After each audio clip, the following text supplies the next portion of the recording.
video. Here is the tops of the concrete panels.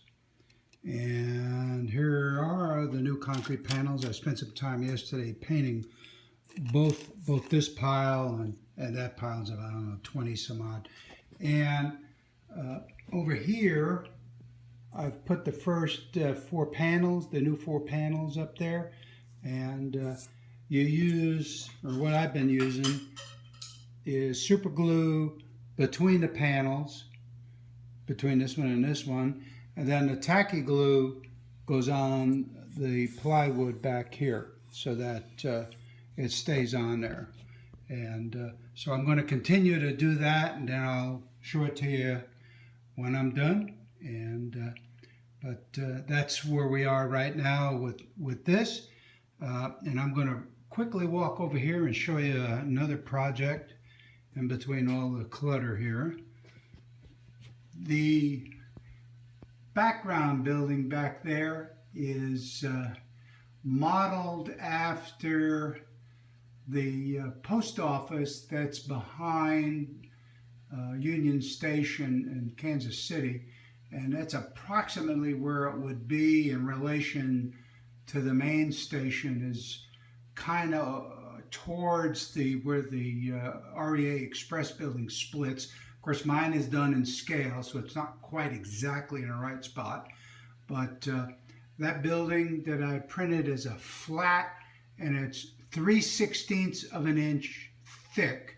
And yes, it needs painting and some weathering, but that's basically what it looks like. So, but those are the kinds of things I've been working on the last few days, and but this is important to get this part over here done, so then I can go ahead and start sealing this section up. I'm going to leave this part open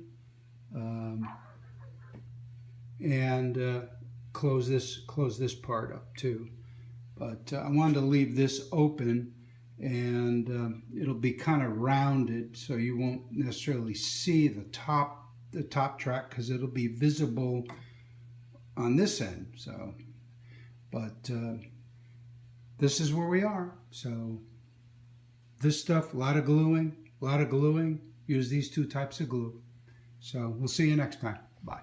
And it's glued now.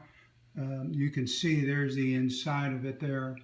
And I went ahead and put the railings on it too.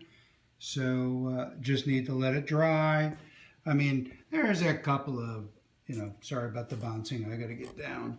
But it's now joined to the other one. It's concrete, they move around. So I'm not going to worry about it too much. Besides, it's end scale, right? So that's kind of what it is.